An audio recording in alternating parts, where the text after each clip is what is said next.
मध्य प्रदेश में अभी हाल ही में बीजेपी के मंत्रिमंडल के विस्तार के दौरान ज्योतिरादित्य सिंधिया के ट्वीट के बयान को लेकर क्षेत्रीय कौरव समाज में गुस्सा फूट गया।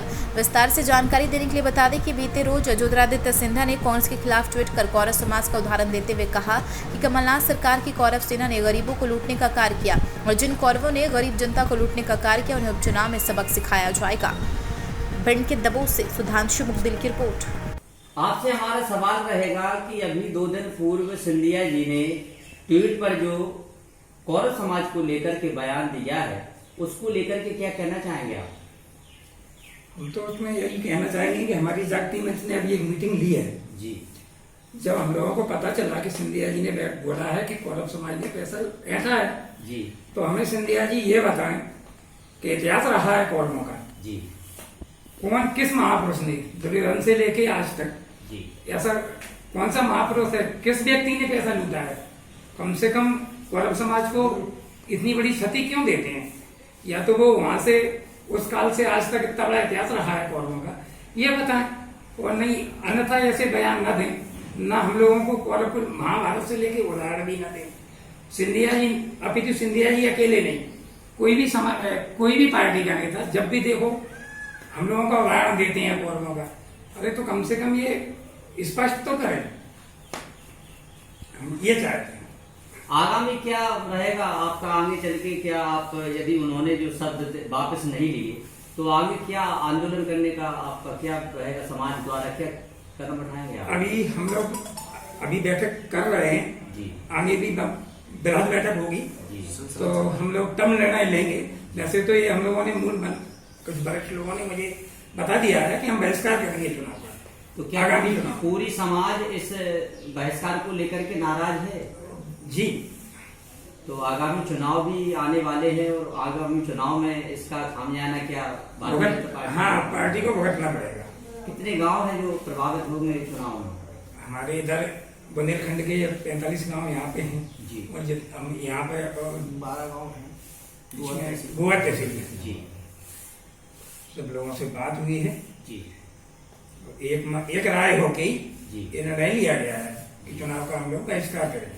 माने आप हर चुनाव में कौरव पांडवों का नाम लेके बदनाम करते हैं हमारे समाज को, ये आप उचित नहीं है, इसमें सुधार किया जाए, हमारा ये कहना है।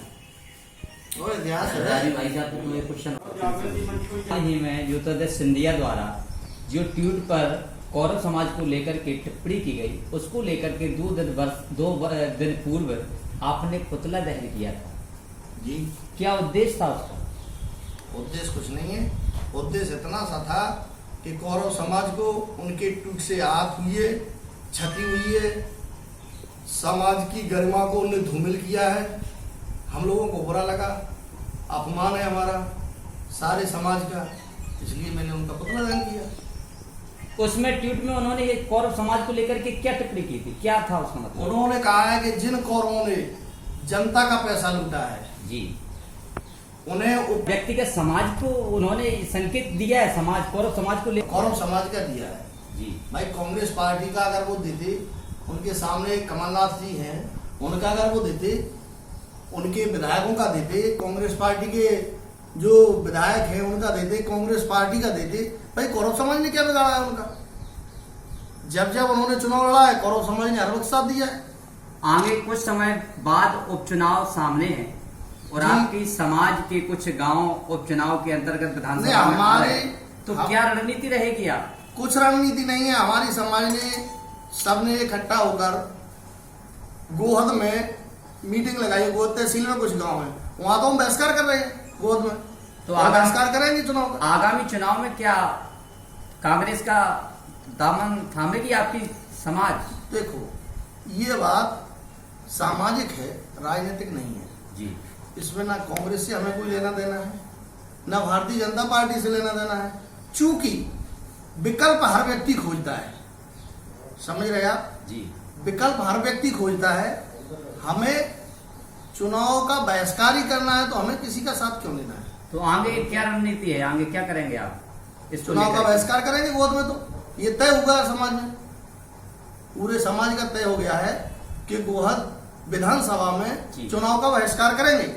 मध्य प्रदेश में देखा जाए तो आप किन किन विधानसभाओं में आपका जनमत है? मध्य प्रदेश में इस समय वर्तमान में भांडेर विधानसभा जो उपचुनाव होना है, गोहद विधानसभा, महनौ विधानसभा, जहां हमारी समाज अच्छा खासा वर्चस्व रखती है। भाई समाज का वोट बैंक हर विधानसभा में 2-5 हजार वोट प्रभावित तो स्वयं के ही है, और प्रभावित करने में 15 और 12 हजार वोट हम लोग प्रभावित करते हैं हर विधानसभा में। तो जो हमारे क्षेत्र से लगे सीमावर्ती विधानसभा है, जिनमें हमारे गांव हैं, गोहद है, महनौ है, भांडेर है, 5-5, 7-7 हजार वोट का हम नुकसान करेंगे इनमें। तो आज की प्रेस वार्ता में आपकी मुख्य मांग क्या है? भाई सिंधिया जी के लिए मैंने कहा है कि सिंधिया जी सामूहिक समझ से गलती मनाए। उन्होंने जो गलती की है, पूर्व पुतला दहन किया गया सिंधिया जी का, तो क्या खेद हुआ है, किस बात को लेकर के पुतला दहन किया है, क्या हो जाता है सरकार में? जो सिंधिया जी ने अपना ट्वीट किया है कि कौरव लोगों ने जनता का पैसा लूटा है, उसके विरोध में, सिंधिया जी के विरोध में आदरणीय नितिन सरपंच द्वारा दहोर में पुतला दहन किया गया था। उनका विरोध प्रदर्शन किया गया था कि हम उनका विरोध करते हैं, जो इस तरह की कौरवों के प्रति जो सोच रखते हैं उसका हम विरोध करते हैं। क्योंकि आगे उपचुनाव आने वाले हैं, उन उपचुनाव में भी हम संपूर्ण समाज, गोवा क्षेत्र, बुंदेलखंड, सारे क्षेत्र के कौरव बंधु मिलकर चुनाव का बहिष्कार करेंगे। गोवा में ऐसा तय हो गया है, यहाँ भी तय होना बाकी है। आपकी क्या मांग रहेगी उनके लिए, सिंधिया जी के लिए, यदि उन्होंने ये शब्द उपयोग किए हैं आपके तो उसके लिए क्या करना चाहिए? उन्हें क्या माफी मांगने के लिए आप? बिल्कुल, जो उन्होंने समाज के प्रति जिस तरीके की भाषा का इस्तेमाल किया है कि कौरव समाज जनता का पैसा लूटा है, या तो उन्हें समाज से माफी मांगनी चाहिए जो समाज के बारे में, या फिर जिन लोगों ने पैसा लूटा है उनके नाम बताने चाहिए कि कौरव समाज के फलाने व्यक्ति ने उनका पैसा लूटा है, जनता का पैसा लूटा है, वो बताएं, या फिर संपूर्ण समाज से माफी मांगे। यही संपूर्ण कौरव समाज चाहती है। नहीं, आपके और भी आपके विधानसभा में जो आपके विधायकगण हैं, आपके सीनियर लीडर हैं, आपके अखिल भारतीय कौरव समाज के सीनियर लीडर हैं, वो क्यों चुप बैठी हुई है? नहीं, वो चुप कहाँ बैठे हैं? मालवा में पुतला दहन हुआ है, गोवा में भी हुआ है, रघु में हुआ है। दमोह में तो आपके युवाओं ने किया, अभी तक सीनियर आपकी तो सीनियर लोग तो पीछे सपोर्ट करते हैं। आक्रोश तो जोश तो युवाओं के अंदर होता है, पुतला दहन तो युवा करते हैं, आगे आगे लड़ाई तो युवा करते हैं, आंदोलन तो युवा करते हैं। जो बूढ़े लोग हैं वो केवल धरना प्रदर्शन करते हैं, आंदोलन हमेशा युवा करता है, इसलिए युवा हमेशा आगे है। तो आंदोलन करेंगे, आगे वो आएंगे। अगर जरूरत लगी तो नहीं मांगी माफी सिंधिया जी ने, तो आंदोलन भी करेंगे।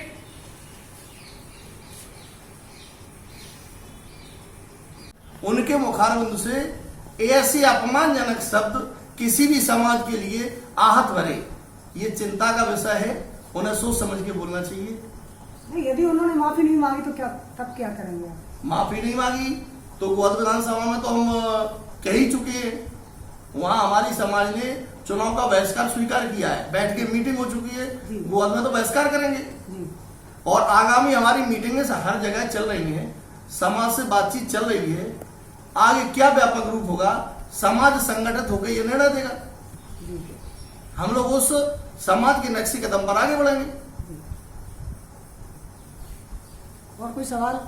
मीटिंगें करते हैं और समाज सुधार के लिए हम लोग कई काम कर चुके हैं, सम्मेलन करते हैं, सामूहिक विवाह कराते हैं, गरीबों की मदद करते इसका हैं। बयान क्या है आपका सिंधिया जी ने? इसका ये बयान है कि हमारे समाज के बारे में उन्होंने अपमानित शब्द किया है। पैसा लूटना किस समाज ने लूटा है, किस लोगों ने लूटा है, हमें बहुत बुरा लगा, हमारे संगठन को बुरा लगा, हमारे समाज के सभी लोगों को लगा। क्योंकि हमें पार्टी से कोई मतलब नहीं है, हमारे समाज का नाम कभी भी कोई भी पार्टी का ना ले, हमें बस यही है जागृति मंच के द्वारा कि हमारे समाज का नाम कभी हमारे शब्द के नाम से ना भूला जाए। तो आप मानते हैं कि सिंधिया जी ने आपके समाज का अपमान किया है? नहीं, नाम कौरवों का नाम लिया है। कौरवों का शब्द क्या मतलब, उनकी कौरवों का जो शब्द कहने का मतलब आप किस तरीके से लेते हैं? हमें यह है कि कौरवों को आप क्या समझते हैं? कौरव क्या बदनाम है कि कौरवों क्या पैसा लूटते हैं? कौरव क्या है? कौरवों का शब्द का मतलब क्या है? हम उनसे ये पूछना चाहते हैं कि कौरवों का नाम आप क्यों ले रहे हो? कौरवों ने क्या कब कहाँ गलत किया है? तो अगला पड़ाव क्या है? अगला पड़ाव यह है कि हम लोग सब लोग उनसे यही कहना चाहते हैं कि आप या तो माफी मांगे, नहीं मांगेंगे तो हम आपका बहिष्कार करेंगे। चुनाव में आपको बता देंगे कौरव समाज कितनी संगठित है, कौरव समाज क्या कर सकती है, आपको आगे समझ में आ जाएगा। पूरा कौरव समाज एकजुट है क्या? बिल्कुल है, समाज के नाम पे सभी लोग एकजुट हैं। हमारे पास कई फोन आ रहे हैं, मारवाड़ समाज हमारा वहाँ बहिष्कार किया है, गोहद में भी हमारा समाज है, वहाँ भी बहिष्कार कर रहे हैं लोग, और हमारा भांडे क्षेत्र में भी समाज है, काफी लोग वहाँ आंदोलन करने के लिए तैयारी कर रहे हैं, हमसे पूछ रहे हैं, हम भी आंदोलन के लिए तैयार हैं। और आगे समय जब हमारी बात होगी तो हम बताएंगे आगे क्या करना है। आपके मुरावली सरपंच जितेंद्र सिंह कौरव ने जो अभी पुतला दहन किया है जी, क्या आपको लगता है कि ये आगे आंदोलन के रूप ले सकता है? बिल्कुल बिल्कुल, हमारे मुरारी सरपंच बहुत अच्छे समाज सेवक हैं, वरिष्ठ हैं, गौरव जागृति मंच के, उनकी समाज के प्रति बहुत अच्छी सोच है और उनके साथ पूरा संगठन, पूरा समाज खड़ा हुआ है।